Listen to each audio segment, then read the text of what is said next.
Well, when Donald Trump lived in the White House, he usually wouldn't come down from the residence to the workspace in the West Wing until around 11 a.m. And when he got to the workspace in the West Wing, Walt Nauta, who is now a co-defendant with Donald Trump in Florida, would have Donald Trump's caffeine doses ready for him in the form of Diet Coke, constantly handed to Donald Trump, often without needing to ask. But as a criminal defendant, Donald Trump has to get himself dressed and in the car so that he can get to his new job in Lower Manhattan at the criminal courthouse, where he has to be in the courtroom by 9:30 a.m. as a criminal defendant. That is very tough, a very tough workday for the laziest president in history. Very tough way to start his day. Before he entered the courtroom today to observe the selection of jurors who will decide if his payoff scheme to porn star Stormy Daniels was criminal, Donald Trump testified about the evidence in the case, not under oath, of course, but into the microphones of the awaiting news media. I was paying a lawyer and marked it down as a legal expense. Some accountant, I didn't know, marked it down as a legal expense. That's exactly what it was. And you get indicted over that? So check that out, legal expense. It's called legal expense. That's what you're supposed to call it. You get indicted on that. Nobody's ever seen it. Nobody has ever seen anything like it. So thank you very much for coming. I'm now going to sit down for many hours. The last line there was, and now we're going to sit down for many hours.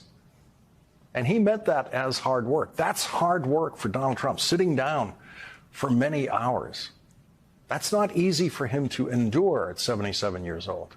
He doesn't do anything for many hours. And so, as reporters noted yesterday, Donald Trump's system just can't take it. Not for many hours.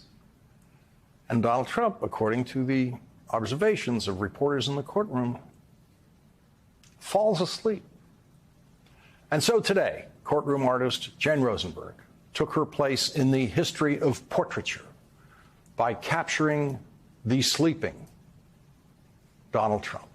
That makes Jane Rosenberg the first artist in history to create a portrait of a sleeping president or a sleeping former president, and is surely the first courtroom portrait in history of a sleeping criminal defendant during jury selection. When today's session ended 8 hours after it began, 8 long hours for Donald Trump, 7 jurors had been selected for the trial, 4 men, 3 women. Jury selection will resume on Thursday to complete the jury of 12 plus 6 alternates. Here's what we know about the jury so far. Donald Trump's jury foreperson is an immigrant. He works in sales now, but was previously a waiter. He's originally from Ireland. He gets his news from the New York Times, Daily Mail, sometimes Fox News, and MSNBC. Juror number 2 is a nurse. She gets her news from the New York Times, CNN, Google, and has a Facebook account. And when she was questioned, she said this, quote, "Especially in this courtroom, he will be treated as anyone else can be treated, and no one is above the law." She said she didn't have an opinion of Donald Trump before she walked into the courtroom. And then she said, "I am here for my civic duty. I'm here to listen to the facts." Juror number 3 is a man, probably around his 30s. He's a lawyer, and he gets his news from the New York Times, the Wall Street Journal, and Google. Juror number 4 is a man from Puerto Rico who said that he is fascinated, that was his word, fascinated with Donald Trump. We'll have more about what he said in just a moment. Juror number 5 is a younger, maybe in her 20s, black woman. she told Donald Trump's lawyer that as a person of color, she has friends who have strong opinions on Donald Trump, but she's not a political person herself. She said she tries to avoid political conversations and doesn't really care for the news. Juror number 6, a young woman, not sure what that age is, works with software. She enjoys plays, restaurants, dancing, and watching TV. That's juror number 6. Juror number 7 is a man. We don't have any information on that juror in the notes that I have on the jury that has been selected.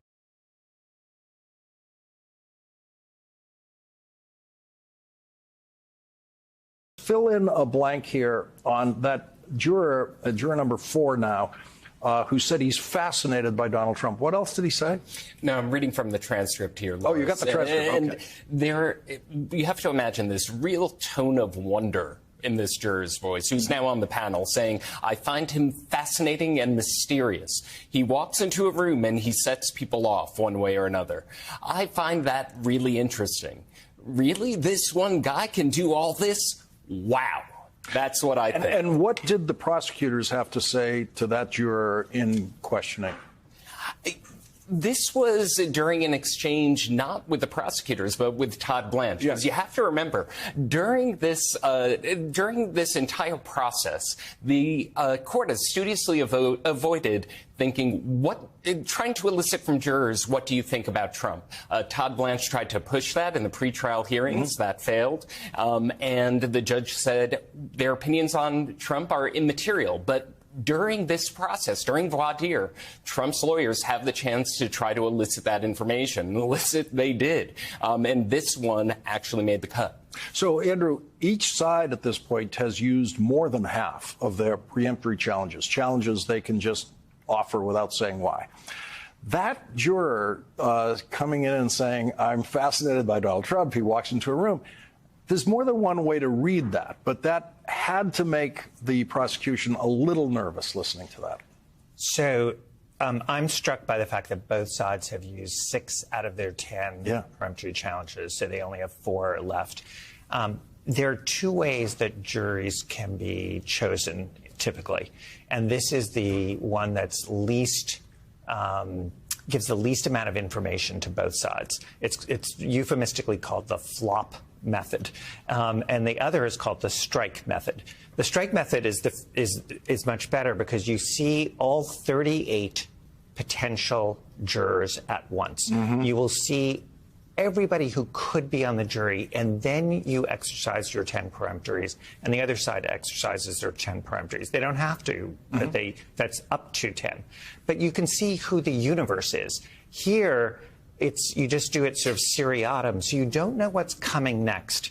So what's striking to me is that there were at least 6 people who the prosecution and 6 people who the defense clearly thought they were so bad for them that they wanted to strike them. But it does leave both sides potentially vulnerable. And remember, what both sides are looking for is an anchor juror. They want somebody who's going to be so strongly for them, and then they don't really care whether the rest are sheep. That's sort of the general model. So when you only have 4 peremptories on each side, the potential of getting sort of somebody who's sort of strong one way or the other rises. Yeah, and with only 4 left on each side, this means this could end up moving faster. And I just want to go back and double underline this point for the audience. It's so important because I think a lot of people out there think they hear a juror say something that they don't like, and they think, well, I would challenge that juror.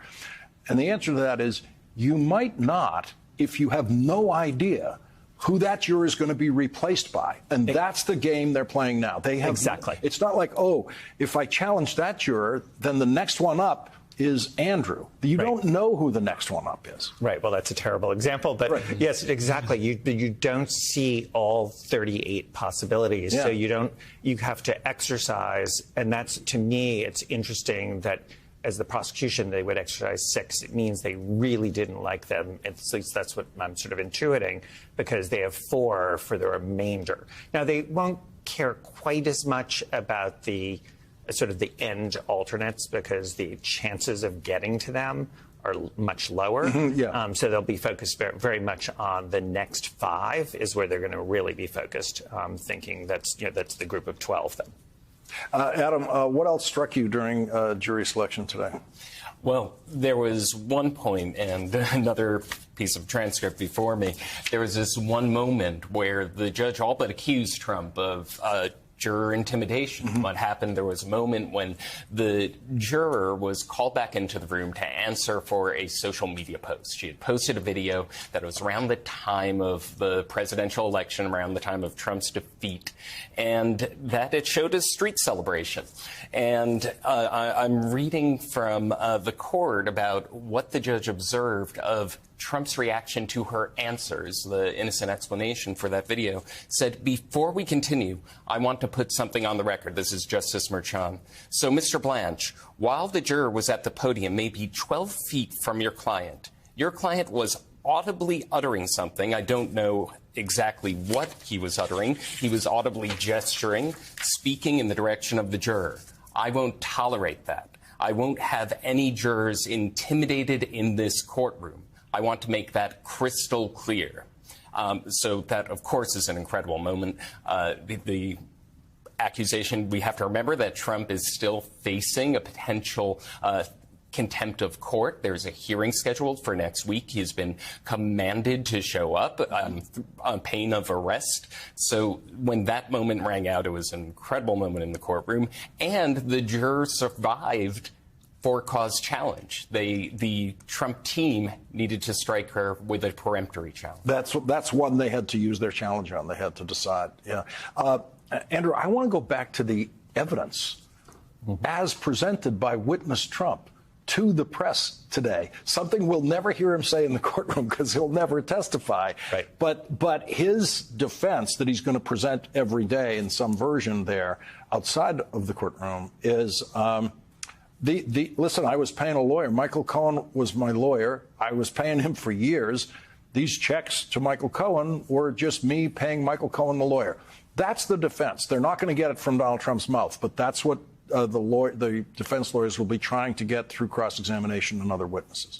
Yeah, so the clip you played was fascinating because he blew it. If you listen really closely, he starts by saying, and then he goes, "Oh, wait, no, the accountant did this." So it's like, that's right. It wasn't I who did it. I have to say the accountant did it because then I can say I didn't know what the accountant was doing. And he kind of pretends he doesn't know who the accountant is. Yeah, I mean, but he wants to say whoever that is, I didn't really know. And by the way, whatever they wrote down was actually legal because it's like it's fine to describe repayments of money to, hush money payments to a porn star as legal fees. That's one where, if you have a smart jury, which when I was doing this, I always looked for smart jurors. That's when I used to say, good luck to you. That I don't think is going to fly. But I just thought it was fascinating that he couldn't keep the story straight, which has got to be the accountant did it, I didn't do it. But he started out by saying, this is what I did. That is not going to be great. It'll be interesting to see whether the prosecution actually tries to use that because it's an admission. That tape that you just played is something that is potentially admissible.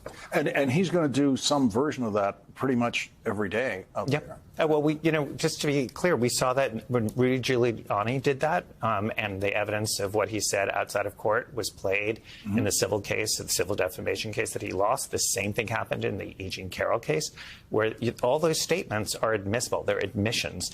And so this is one where you're seeing, again, no client control. And so he could really hurt himself. But, he only has himself to blame.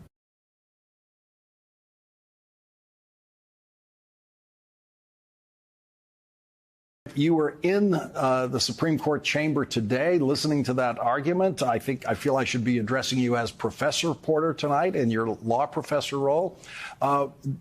You spent years as a law student studying Supreme Court cases and years as a law professor teaching Supreme Court cases. What do you make of today's? It was incredibly impressive to see the way that the government's lawyer responded to a number of challenging and difficult questions from lots of different justices. One of the things it made me feel, as someone who deals daily with a dysfunctional Congress, is grateful that we still seem to have some amazing people working in our administration who are fighting to make sure that our democracy is protected. So it was a very, very pleasure to see the Solicitor General at work today. It seemed to me, as I listened to the justices that have had issues with this law, it seemed to me that it was all about the 20 years. It was all about the fact that it can carry a heavy penalty, but of course there's no minimum mandatory minimum sentence attached to it. And you get the feeling listening to it, if this statute had just had a 5-year maximum sentence or less, that they wouldn't be there today. And the punishment, the amount of sentence that something can carry, is irrelevant to the interpretation of the statute. Deciding what the punishment should be is actually Congress's job. The court's job, by contrast, is to understand how to read the statute and apply it to the facts, in this case, the extraordinary facts of January 6th. So I did take note of that they were focused on the consequences, very much on who these protesters were, on the peculiarities, the fact that we haven't had a situation like January 6th before. But look, we have had other kinds of criminals in our country try to disrupt our government and engage in things, whether it's witness tampering, threatening witnesses, destroying evidence, and trying to interrupt the certification of an election, to me, clearly falls under the statute at issue. Let's listen to what the Solicitor General actually said about sentencing and what the sentences have been that have been issued in cases like this. We've looked at the average sentences here. There are about 50 that have gone to sentencing, conviction and sentencing on just a 1512C2 is the only felony, so I think that's the best way to gauge it. This was when the sentencing enhancement did apply, so the ranges were higher. The average sentence among the approximately 50 people is 26 months of imprisonment, and the median has been 24 months. So there's no reasonable argument to be made that the statutory maximum here is driving anything with respect to sentencing. Also, the other thing I heard from Justice Gorsuch and others was the attempt to compare what happened on January 6th to other forms of protest that seemed like they just didn't grasp the singularity of January 6th. The justices asked a number of questions about other hypotheticals. For example, if someone were to interrupt the Supreme Court's own business, for example, and they had to adjourn, about other kinds of protest activity or disruption. One of the things the United States Solicitor General drove home again and again, which is incredibly important for Americans to understand, is the statute requires that the criminal defendant have acted corruptly, wrongfully, knowingly. So if we had somebody who was protesting, thought they were protected by the First Amendment, but they actually weren't, that wouldn't be covered by this. The emails from Mr. Fisher, the messages he sent about the gallows, sending Democratic Congress members to the gallows, all of those emails, all of that evidence is necessary to bring a case under this statute. So there are very, very strong protections here to make sure that somebody who's expressing an opinion, even an unpopular opinion politically, would never face prosecution under this statute. You have to intend to stop the government from conducting its official business and to be acting intentionally to do that.